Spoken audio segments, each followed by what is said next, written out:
ಮಳೆಯ ಅಬ್ಬರಕ್ಕೆ ಮಲೆನಾಡು ತತ್ತರಿಸಿ ಹೋಗ್ತಾ ಇದೆ. ಭದ್ರಾ ನದಿಯ ರೌದ್ರಾವತಾರಕ್ಕೆ ಅಕ್ಕಪಕ್ಕದ ಜಮೀನುಗಳು ಜಲಾವೃತವಾಗ್ತಾ ಇರುವಂಥದ್ದು. ಚಿಕ್ಕಮಗಳೂರಿನ ಕಳಸಾ ತಾಲೂಕಿನ ಮಾಗುಂಡಿ ಬಳಿಯೂ ಕೂಡ ಭದ್ರಾ ನದಿಯ ರೌದ್ರಾವತಾರಕ್ಕೆ ಅಕ್ಕಪಕ್ಕದ ಅಡಿಕೆ ತೋಟಗಳು ಹಾಗೆಯೇ ಕಾಫಿ ತೋಟಗಳು ಕೂಡ ಭದ್ರೆಯಿಂದ ಜಲಾವೃತವಾಗಿರುವಂಥದ್ದು. ಆ ದೃಶ್ಯವನ್ನು ಕೂಡ ನೋಡ್ಬೋದಾಗಿರುವಂಥದ್ದು. ಸರಿಸುಮಾರು 5 ಎಕರೆ ಪ್ರದೇಶದ ಅಡಿಕೆ ತೋಟ ಸಂಪೂರ್ಣವಾಗಿ ಭದ್ರಾ ನದಿಯ ಪ್ರವಾಹದ ನೀರಿನಿಂದ ಜಲಾವೃತವಾಗಿರುವಂಥದ್ದು. 5 ಎಕರೆ ಅಡಿಕೆ ಪ್ರದೇಶ ತೋಟ ಹಾಗೆಯೇ ಆ ಪಕ್ಕದಲ್ಲಿ ಇರುವಂಥ ರೋಬಸ್ಟಾ ಕಾಫಿ ತೋಟವು ಕೂಡ ಸಂಪೂರ್ಣವಾಗಿ ಭದ್ರೆಯ ನೀರಿನಿಂದ ಜಲಾವೃತವಾಗಿರುವಂಥ ದೃಶ್ಯವನ್ನು ಕೂಡ ಕಾಣ್ಬೋದಾಗಿರುವಂಥದ್ದು. ಇದು ಮಾಗುಂಡಿಯ ಮೆನನ್ ಜೆಸ್ಸಿ ಅವರಿಗೆ ಸೇರಿರುವಂತಹ ಅಡಿಕೆ ತೋಟ ಆಗಿರುವಂಥದ್ದು. ಅಡಿಕೆ ಈಗಾಗಲೇ ಫಸಲು ಕಟ್ಟಿರುವಂಥದ್ದು. ಅದು ಈಗ ಕೊಳೆ ರೋಗದ ಆವರಿಸಿಕೊಳ್ಳುವಂಥ ಭೀತಿಯೂ ಕೂಡ ಎದುರಾಗಿರುವಂಥದ್ದು. ಯಾಕೆಂದರೆ ಮಲೆನಾಡಿನಲ್ಲಿ ನಿರಂತರವಾಗಿ ಮಳೆ ಸುರಿತಾ ಇದೆ. ಮಳೆ ಸುರಿತಿರುವಂತಹ ಪರಿಣಾಮವಾಗಿ ಹಲವು ಸರಣಿ ಅನಾಹುತಗಳಿಗೆ ಕೂಡ ಸಾಕ್ಷಿ ಆಗ್ತಿರುವಂಥದ್ದು. ಸೇತುವೆಗಳು ಹಾಗೆಯೇ ಜಾನುವಾರುಗಳು ಕೂಡ ಭದ್ರಾ ನದಿಯಲ್ಲಿ ಕೊಚ್ಚಿ ಹೋಗ್ತಾ ಇರುವಂಥದ್ದು. ಹಾಗಾಗಿ ಅಡಿಕೆ ತೋಟಗಳು ಈಗ ಅಡಿಕೆ ತೋಟಗಳು ಹಾಗೆಯೇ ಪ್ರಮುಖ ಮಲೆನಾಡಿನಲ್ಲಿ ಬೆಳೆಯುವಂಥ ಪ್ರಮುಖ ಬೆಳೆಗಳಿಗೆ ಈಗ ಆಪತ್ತು ಎದುರಾಗಿರುವಂಥದ್ದು. ಏಕೆಂದರೆ ಮೇಲ್ಭಾಗದಲ್ಲಿ ನೋಡ್ಬೋದಾಗಿರುವಂಥದ್ದು ಅಡಿಕೆ ಏನಿದೆ ಅದು ಕಾಳು ಕಟ್ಟುವಂಥ ಸಮಯವಾಗಿರುವಂಥದ್ದು. ಅಂತಹ ಈ ಸಮಯದಲ್ಲಿ ಭಾರೀ ಪ್ರಮಾಣದಲ್ಲಿ ಮಳೆ ಸುರಿತಾ ಇರುವುದರಿಂದ ಅದಕ್ಕೆ ಕೊಳೆ ರೋಗವು ಕೂಡ ಆವರಿಸಿಕೊಳ್ತಾ ಇರುವಂಥದ್ದು.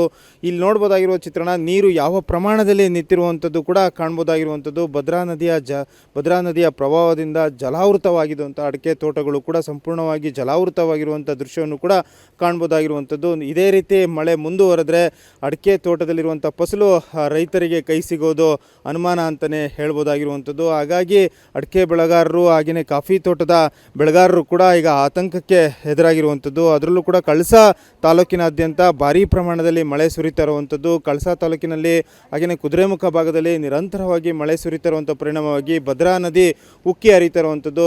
ಭದ್ರಾ ನದಿಯ ಹರಿಯುವಂಥ ಜಾಗದಲ್ಲೆಲ್ಲವೂ ಕೂಡ ಅಕ್ಕಪಕ್ಕದಲ್ಲಿರುವಂಥ ಮನೆಗಳಿಗೆ ತೋಟಗಳಿಗೂ ಕೂಡ ಭದ್ರೆಯ ಪ್ರವಾಹದ ನೀರು ನುಗ್ತಾ ಇರುವಂಥದ್ದು. ಹಾಗಾಗಿ ಸೇತುವೆಗಳು ಎಲ್ಲವೂ ಕೂಡ ಜಲಾವೃತವಾಗ್ತಾ ಇರುವಂಥದ್ದು.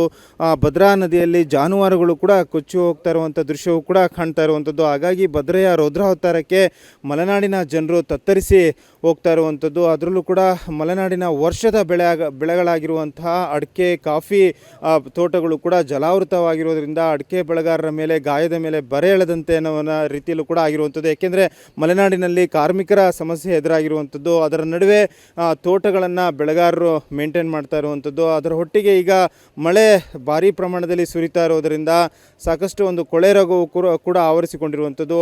ಕಾಫಿ ತೋಟಗಳಲ್ಲಿ ಕಾಫಿ ಬೀಜಗಳು ನೆಲಕ್ಕೆ ಉರುಳ್ತಾ ಇರುವಂಥದ್ದು. ಅದರ ಜೊತೆಗೆ ಅಡಿಕೆ ತೋಟದಲ್ಲಿ ಭಾರೀ ಪ್ರಮಾಣದಲ್ಲಿ ಸುರಿದಂಥ ಮಳೆಯಿಂದಾಗಿ ಕೊಳೆ ರೋಗವು ಕೂಡ ಆವರಿಸಿಕೊಳ್ತಾ ಇರುವಂಥದ್ದು. ಹಾಗಾಗಿ ಬೆಳೆಗಾರರು ಸರ್ಕಾರದತ್ತ ಮುಖವನ್ನು ಕೂಡ ಮಾಡಿರುವಂಥದ್ದು. ಸರ್ಕಾರ ನಮ್ಮ ನೆರವಿಗೆ ಬರಬೇಕು, ಸಹಾಯಹಸ್ತವನ್ನು ಚಾಚಬೇಕು ಅನ್ನೋ ನಿಟ್ಟಿನಲ್ಲೂ ಕೂಡ ಸರ್ಕಾರವನ್ನು ಒತ್ತಾಯಿಸ್ತಾ ಇರುವಂಥದ್ದು.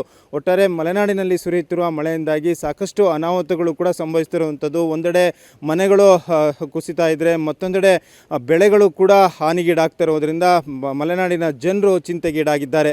ಚಿಕ್ಕಮಗಳೂರಿನ ಕ್ಯಾಮ್ರಾಮ್ಯಾನ್ ಶ್ರೀಕಾಂತ್ ಜೊತೆಗೆ ಆಲ್ದೂರು ಕಿರಣ್, ಏಷ್ಯಾನೆಟ್ ಸುವರ್ಣ ನ್ಯೂಸ್.